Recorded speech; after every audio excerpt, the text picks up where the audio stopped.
संसारी प्राणी सावधान नहीं रहता और असावधानी में ही दुर्घटना होती है। गाड़ी आप चला रहे हैं और ब्रेक है, फिर भी असावधानी, और ब्रेक नहीं है तो फिर क्या होगा, फिर आता पता नहीं क्या होगा। तो इसलिए हमें प्रति समय अलर्ट रहना चाहिए। इसी को अप्रमत्त अवस्था बोलते हैं। अप्रमत्त का अर्थ वह गुणस्थान की अपेक्षा से नहीं, सारे जो भी हम कार्य करते हैं उस समय हम सावधानी रखते हैं और रखना चाहिए।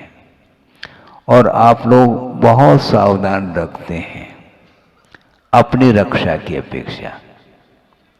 दूसरे जीवों की रक्षा की अपेक्षा से आप सावधान नहीं रहते, अपने आप की रक्षा की अपेक्षा से तो हमेशा आप अलर्ट रहते हैं।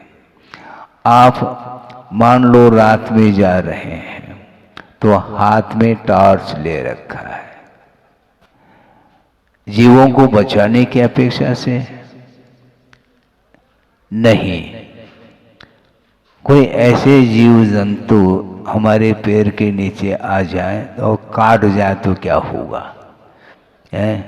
बिच्छू है, सर्प है, आदि जो जहरीले जो जीव हैं उनसे बचने की अपेक्षा से आप प्रकाश का प्रयोग करते हैं, जबकि श्रमण लोग भी प्रकाश में चलते हैं किंतु सनलाइट में चलते हैं। ध्यान रखो, वो मूनलाइट में नहीं चल सकते हैं, न ट्यूबलाइट में।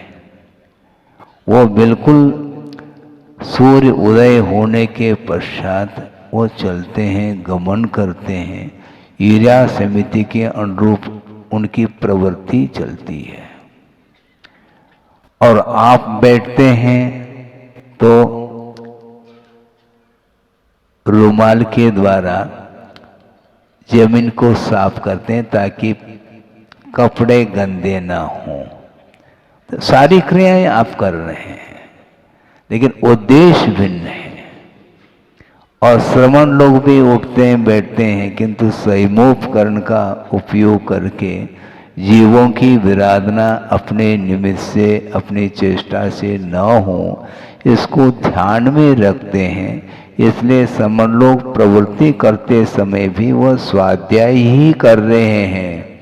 ये नहीं समझना चाहिए कि ग्रंथ खोल करके जब पढ़ रहे हैं उस समय स्वाध्याय कर रहे हैं, वो तो है ही, किंतु उनकी जितने भी प्रवृत्ति बोलने की अपेक्षा, चलने की अपेक्षा से और अपने उपकरणों को रखना, उठाना आदि जो कुछ भी क्रियाएं होती हैं शरीराश्रित, उनको संपन्न करने के पीछे हमेशा सावधानी रखते हैं, जिसके माध्यम से अहिंसा व्रत का पालन होता है। तो अहिंसा व्रत की रक्षा करने के लिए हमेशा सावधान वो रहते हैं, किंतु गृहस्थ के जीवन में ये नहीं होता, बाकी क्रियाएं हो रही हैं। आप भोजन भी कर रहे हैं तो मेडिकल टेस्ट, ऐसा न हो कि हमारे आरोग्य के लिए कोई घातक वस्तु सेवन करने में न आए, ये ध्यान रखते हैं। किंतु आरोग्य की ओर दृष्टि रखना ही मात्र धर्म नहीं है, आरोग्य की रक्षा की ओर भी ध्यान रखना चाहिए, अलग विषय है। क्योंकि धर्म की उपासना के लिए यह सर्वप्रथम शरीर ही एक कारण होता है। शरीर माध्यम खलु धर्म साधनम कहा। वस्तुतः धर्म के लिए कोई साधनभूत वस्तु है तो वह ये शरीर है। इसलिए धर्म के अनुपालन करने के लिए शरीर की ओर ध्यान जाना ये ठीक है, क्योंकि उद्देश्य गलत नहीं है। किंतु संसारी प्राणी सारे कार्य करता है, सावधानी के साथ भी कर सकता है, किंतु वह हमसे पृथकभूत जितने भी जीव हैं उनकी रक्षा को ध्यान में रखते हुए नहीं करता है। इसी का नाम स्वार्थ परायणता है। अपनी भी रक्षा करो, जीवो, किंतु जीने दो। इसको क्यों भूल रहे हो? आप तो जी रहे हैं, ठीक है, रात दिन जी रहे हैं आप, है?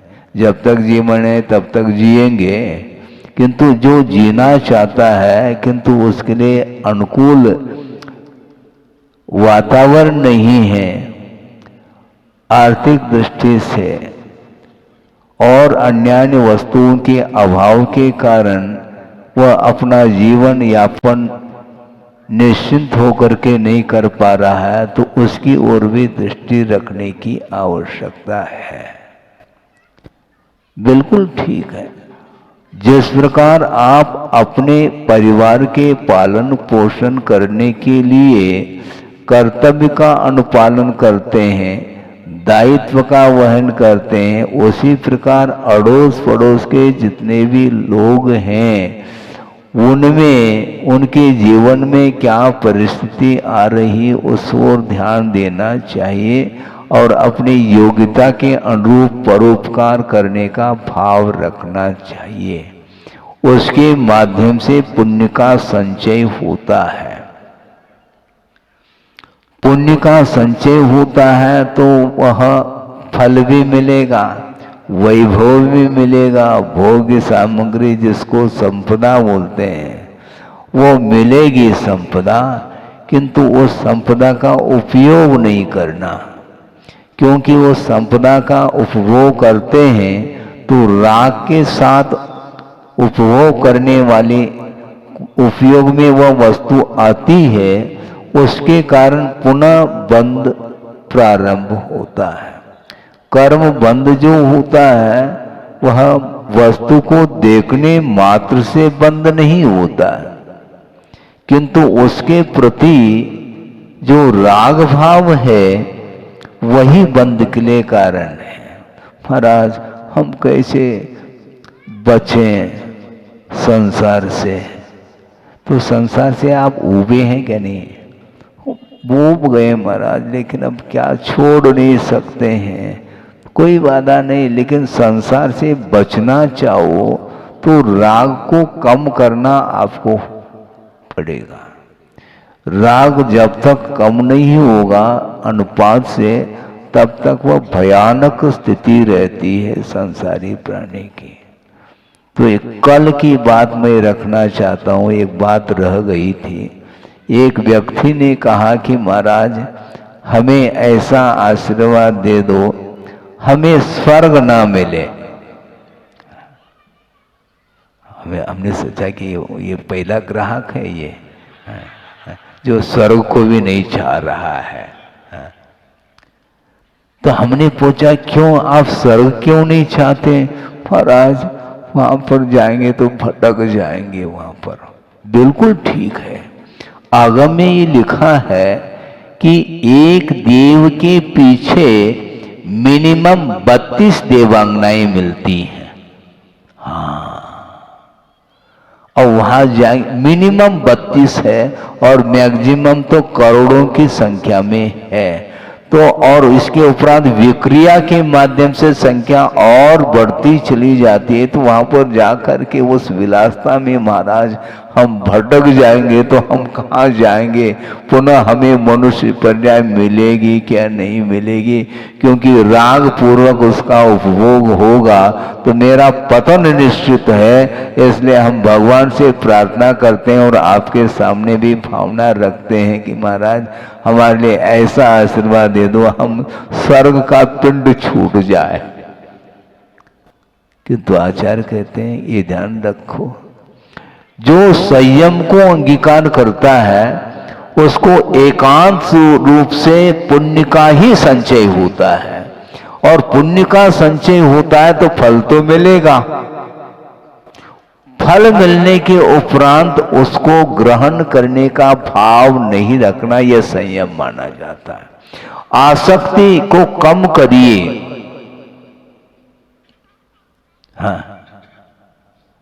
पुण्य का संचय हो रहा है, क्योंकि धर्म की उपासना करने से, संयम आदि के माध्यम से वह साथ से पुण्य का संचय करता है। और जहाँ पर भी वह पैदा हो जाता है वहाँ पर उसके लिए पूरी तरह से फुल फैसिलिटी मिलेगी उसको। इसके उपरांत भी उससे आकर्षित नहीं होना, यह संयम माना जाता है। फल तो मिलेगा। इसलिए आचार्यों ने ये कहा है कि मोक्ष मार्ग में पुण्य बाधक नहीं। क्या कहा? मोक्ष मार्ग में पुण्य बाधक नहीं, किंतु पुण्य का जो फल है वह बाधक है। हाँ, महाराज इसका क्या फल मिलेगा? तुम्हारी दृष्टि तो फल की ओर है, आराधना की ओर थोड़ी तो तुम्हारी दृष्टि है। पंच परमेष्टि की आराधना करो, जाप अनुष्ठान आदि करो, और उसके पीछे पुनः आपका लक्ष्य जो है वही है, इसके माध्यम से मुझे क्या मिलेगा, क्या मिलेगा? अरे मुझे कुछ नहीं चाहिए, संसार से ऊपर उठा दे, ये भावना रखो। लेकिन जब संसारी प्राणी परेशान हो जाता है तो भगवान से प्रार्थना करता है कि भगवान जल्दी से उठा लो, क्योंकि असह्य वेदना हो रही है, मानसिक पीड़ा हो रही है, शारीरिक पीड़ा हो रही है और अन्य पीड़ाएं, उसको वह सहन नहीं कर पा रहा, इसलिए मरने की इच्छा रखता है। और अनुकूलता मिल गई, दूसरे की उम्र भी मुझे मिल जाए, ये भावना रखता है। भगवान उम्र बहुत कम मिली है और दीर्घ आयु यदि मुझे मिल जाती तो अच्छे ढंग से मैं भोग लेता।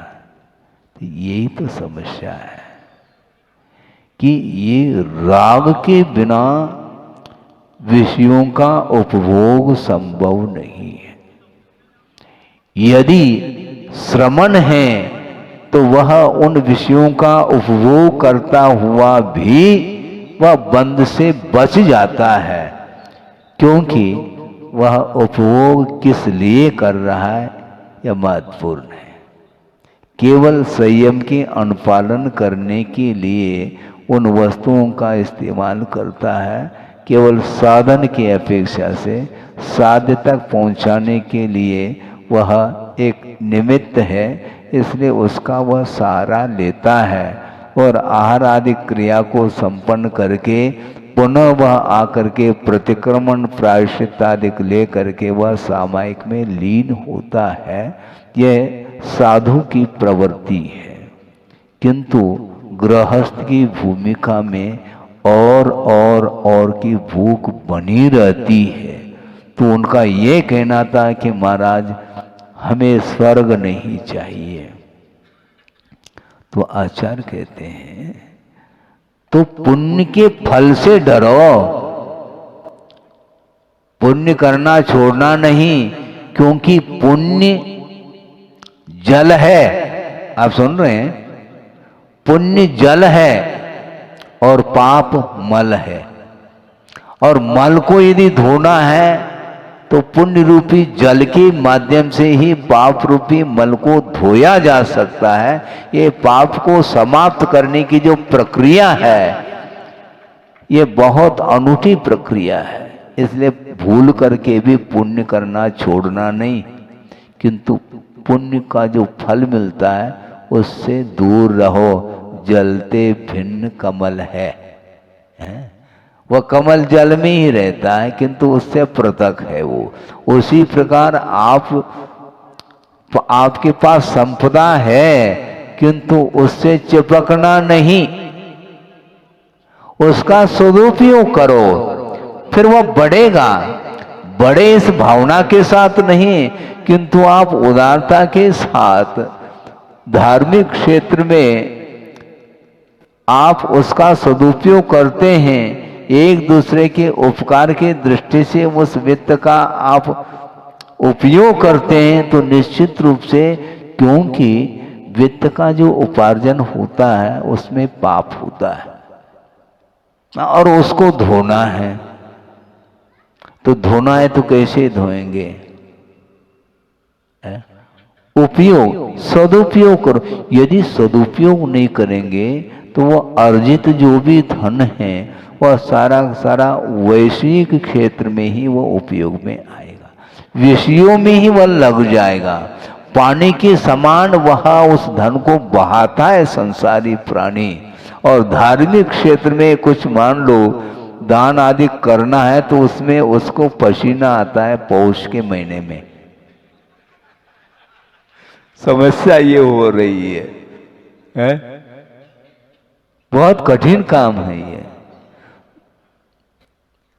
धार्मिक क्षेत्र में व्यय करने में आपको पसीना क्यों? और मान लो कन्या का संबंध करना है, उसमें करोड़ों रुपए वह बहा सकता है। बात है कि नहीं?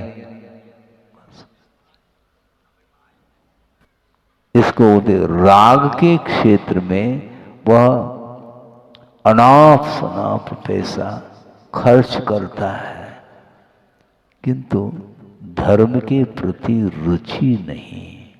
इसलिए कर्म के फल से वह डरना चाहता था, इसलिए वह कहता है कि मुझे स्वर्ग नहीं चाहिए महाराज, हमें मुक्ति मिल जाए, इसलिए मुझे मनुष्य भव मिल जाए। किंतु आचार्य कहते हैं ऐसा होता नहीं, क्योंकि सम्यक दृष्टि जो होता है, मनुष्य अथवा तिर्यंच की बात कर रहा हूँ, सम्यक दृष्टि मनुष्य और तिर्यंच है तो निश्चित रूप से वह देवायु का ही बंद करेगा,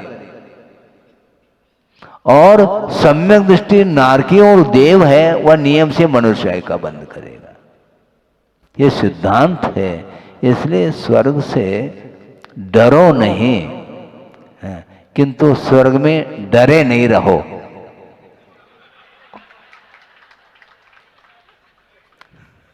स्वर्ग से डरना नहीं, किंतु उसमें डले रहोगे तो फिर देख लेना फिर, क्योंकि ये बड़ी विचित्र परिणति है संसारी प्राणी की कि वह पहले अथवा दूसरे स्वर्ग से वह मर करके एक इंद्रिय पर्याय को भी प्राप्त कर सकता है, करता है।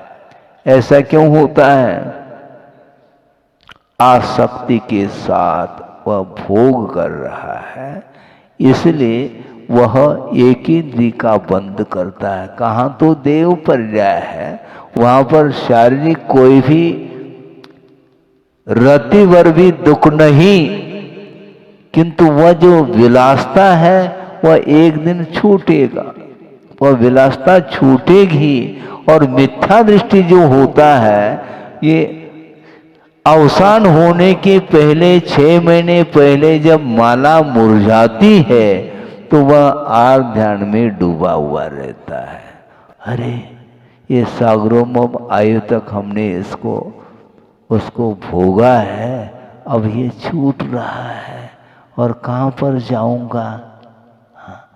अवधि ज्ञान के द्वारा मान लो वह अगली पर्याय सामने देखने को मिल रही है, अरे वहां पर जाना है मुझे, अति संक्लेश भाव ये होता चला जाता है। तो बस एक इंद्रिय पर्याय को प्राप्त करता है। तो स्वर्ग के द्वारा एक इंद्रिय पर्याय हमें मिल रही है ऐसा नहीं, किंतु वो परिणाम हमारे निकृष्ट हो गए, संक्लेशित परिणाम हो गए, उसका परिणाम ये है। इसलिए स्वर्ग से डरो नहीं, किंतु स्वर्ग में डरे नहीं रहो, सावधान रहो, जल्दी से छूट जाए। और कब हमें मनुष्य पर्याय प्राप्त हो और कब मैं रत्नत्रय को प्राप्त करूं, इस सुराख में रहता है, वो सम्यक दृष्टि माना जाता है। नर काया को सुरपति तर से, सो दुर्लभ प्राणी। और यहाँ पर नर क्या सोच रहा है? सुर काया को नरपति तर से। ये ठीक नहीं। सागरूपम आयु तक वह उस पंचेंद्रिय के विषयों का उपभोग करता हुआ भी वह तृप्ति का अनुभव नहीं कर सकता। इसी को बोलते हैं विषयजन्य जो सुख है वह कभी भी तृप्तिजनक नहीं हो सकता। इसलिए पुण्य से नहीं डरो, पुण्य का जो फल है उसको नहीं। जैसे श्रमण लोग आपके यहाँ आ जाते हैं, प्रदान करके ले जाते हैं, जब थाली दिखाते हैं, ये उठाओ, ये उठाओ, ये उठाओ, उसको दुख होता है दाता को, महाराज आप सभी उठा रहे हैं। तो हमने दूसरे दिन सोचा भैया उसको दुख नहीं होना चाहिए, रखे रहने। हमने उठाया नहीं लेकिन लिया नहीं। तो उसने कहा महाराज आपने उठाया नहीं था, हमने रखा कब था? थाली में तुमने तो रखा है, हमने ना रखा है ना उठाया है। हाँ, संयम के अनुकूल हमें जितना आवश्यक है उतना लेकर के हम आ जाते हैं, आपके अनुरूप नहीं चलेंगे हम हैं। हम अपने अनुरूप चलते हैं। यहाँ तक कि गुरुदेव ने एक बहुत अच्छी बात ये कही थी कि वस्तुतः आप लोग जो दाता हैं औपचारिक है, वस्तुतः दाता तो श्रमण है। ये कैसी बात महाराज? श्रमण जो है वह शरीर के लिए दे रहा है, देने वाले हम हैं, तो शरीर के लिए हम दे रहे हैं, तो आगम के अनुरूप हम देते हैं, इसलिए हम दाता है। ऐसा नहीं कि आपके अनुरूप हम जो है ना करके आ जाएं, संभव नहीं। जबकि दाता के पास एक गुण है, अलौल्य गुण होता है, जो कुछ भी बनाया है उसके प्रति उसकी स्वयं की कोई लालसा नहीं। ले महाराज, आप तो लेते ही नहीं है, ले पूरा पूरा देने के लिए तैयार है, लेकिन पात्र पूरा पूरा ले ले, संभव नहीं। हमारे पास भी अलौल्य गुण है, हम उतना ही लेंगे, हिसाब से लेंगे, बेहिसाब नहीं। तुम बेहिसाब दे सकते हैं, देओ, कोई बाधा नहीं। क्योंकि वस्तुतः दोनों में पुण्य का संचय होना चाहिए। पात्र के लिए भी पुण्य का संचय होता है, तो वह उसके प्रति यदि आसक्ति नहीं रखता है आहार के प्रति, तो वह पुण्य का संचय कर रहा है। और दाता यदि उस सामग्री के प्रति आसक्ति नहीं रखता है और उदारता के साथ वह दे रहा है, तो वह पुण्य का संचय करता है। तो आप तो प्रॉफिट में हो और हम घाटे में लग रह जाए, ऐसा संभव नहीं। बिल्कुल समानांतर से चलो। यानी पात्र के लिए भी पुण्य का संचय होना चाहिए, तो दाता के लिए भी। दाता भी दे करके पाप कर्म का क्षय कर लेता है, पाप कर्म की निर्जना कर लेता है, और श्रमण नहीं ले करके पाप कर्म की निर्जना करता है। इस प्रकार ये विधि है, इस विधि से चलना चाहिए। तो इसलिए उनका ये कहना था कि महाराज हम बहुत हो गया है, हाँ,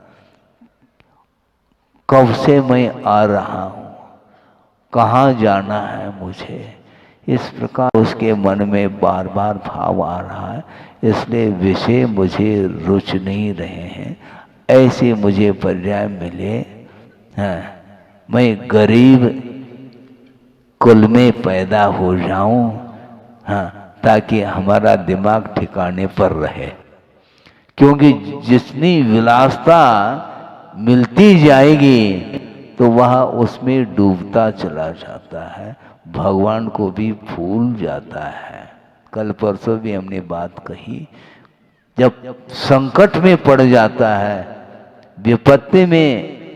विपत्ति आकर के घिर जाती है, तो वो समय वह भगवान को याद करता है। किंतु जब पूरी तरह से अनुकूलता है तो उसमें वह डूब जाता है, भगवान को याद नहीं करता। इसलिए अपने ही परिणाम उत्थान के लिए भी कारण है, तो अपने ही जो परिणाम है पतन के लिए भी कारण है। इस प्रकार उसकी बात को सुन करके हमें लगा कि वास्तव में वो बहुत निकट भव्य जैसा लग रहा है, कि वह विषय को नहीं चाह रहा है। तो इसको बोलते हैं कितनी बार प्राप्त किया, इसके उपरांत भी अभी भी उससे आकर्षण उसका छूट नहीं रहा है, छूटना चाहिए। जिस प्रकार आप पूजन करने के लिए बैठे हैं मान लो, तो उसमें फिर भी आकुलता हो सकती है, बीच में घंटी बज सकती है मोबाइल की, है? हाँ? बजती है। आहार देते समय भी बज सकती है। हाँ बिल्कुल, किसी भी निमित्त से अपने बच्चों को सौंप करके वो बाहर चला जाता है ही वो। ऐसा होना नहीं चाहिए। जिसको आपने नवदा भक्ति पूर्वक पड़गान कर लिया, तो जितने मेंबर हैं उन सबको वहीं पर रहना चाहिए। वो एक दिन में 50 महाराजों को देना चाहता है, ये सब आकुलता है, ये सब आकुलता है। एक ग्रास दे दिया चले गए, एक ग्रास दे दिया, ये विधि ही नहीं। द्रव्य स्वयं का होना चाहिए और नवदा भक्ति पूर्वक है आकुलता रहित होकर के आप आहार कराओ, फिर बाद में अन्य कार्य करो। एक कार्य को पूर्ण किए बिना दूसरा कार्य नहीं करना चाहिए। मैं बार बार इस विषय को रखा है, पुनः आपके सामने वह रखना चाहता हूं। वो ये है कि मान लो आप पूजन के लिए बैठे हैं, ठीक है, भगवान के चरणों में। उस समय यदि श्रमण भी मान लो भगवान की वंदना करने के लिए आता है, तो वह उसका कर्तव्य वह अपने पूजन को न छोड़े। सुन रहे हैं आप? महाराज फिर अभिनय हो जाएगा। हाँ ठीक है, श्रमण का विनय कर लो, भगवान का विनय हो जाएगा। क्या करना चाहो, इसलिए ये विकल्प नहीं करते कभी भी। अभिषेक कर रहे हैं, पूजन कर रहे हैं, स्वाध्याय आदि कर रहे हैं, तो उस समय मान लो श्रमण भी यदि मान लो भगवान की वंदना और स्तुति करने के लिए आता है, तो उसको उठ करके खड़े होना और उनके लिए भी एक अर्घ देना कोई भी आवश्यकता नहीं। हाँ बिल्कुल, ये अभिनय नहीं है। वस्तुतः विनय कब किया जाता है, विनय की प्रक्रिया क्या है, इसको सोचो। जैसे मान लो प्रदान करके आप ले जा रहे हैं, भगवान महाराज के पीछे तुम चलोगे, महाराज कहाँ जाएंगे उनको मालूम थोड़ी है। तो महाराज भगवान के आगे, महाराज के आगे चलेंगे तो अभिनय हो जाएगा, ऐसा थोड़ी होता है अभिनय। अब विनीत भाव के साथ आइए महाराज, आइए महाराज, ऐसे कहते चले जा रहे हैं। क्योंकि आप कहाँ जाएंगे, किधर मुड़ेंगे, मुझे थोड़ी ज्ञात है। चौके में प्रवेश कराने के बाद भी हमें मालूम नहीं कि किस ओर मुड़ना है, इसलिए आपको आगे ही होना पड़ेगा। इसमें अभिनय की बात नहीं है। दूसरी बात, एक और प्रसंग आपके सामने रखूं कि मान लो मंदिर 2 मंजिला है मान लो, और नीचे के मंजिल में भी भगवान विराजमान है वेदी पर, और दूसरे खंड में भी, तीसरे खंड में भी है मान लो। और मान लो आप तीसरे खंड में पहुंच गए, तो निचले खंड में जो भगवान है उनका अभिनय हो जाएगा क्या? उस स्थान पर नहीं जाएंगे, उस स्थान से हट करके दूसरे स्थान में बैठ जाएंगे। लेकिन आप ऊपर बैठ गए ना, और नीचे भगवान है, इसको बोलते हैं शक्ति का अनुष्ठान। ये अभिनय का भाव नहीं। हाँ, अभिनय का भाव है ही नहीं। तो इसीलिए कि वस्तुतः विधिवत सारे सारे आप कार्यक्रम करेंगे, अनुष्ठान करेंगे, तो निश्चित रूप से नहीं चाहते हुए भी पुण्य अर्जित होगा और वह वैभव उसको मिलेगा। किंतु आसक्ति के अभाव में वह और ऊपर उठता चला जाता है। चक्रवर्ती के पास जो संपदा है, तो महाराज वो सीधा उसको नीचे जाना चाहिए। नीचे मतलब समझ गए ना? वो उसको अधोगति का पात्र बनना चाहिए उसको, ऐसा नहीं होता है। महाराज कहा है ना, क्या कहा है तत्वार सूत्र में? महाराज आप पढ़ते नहीं, ऐसा लगता है।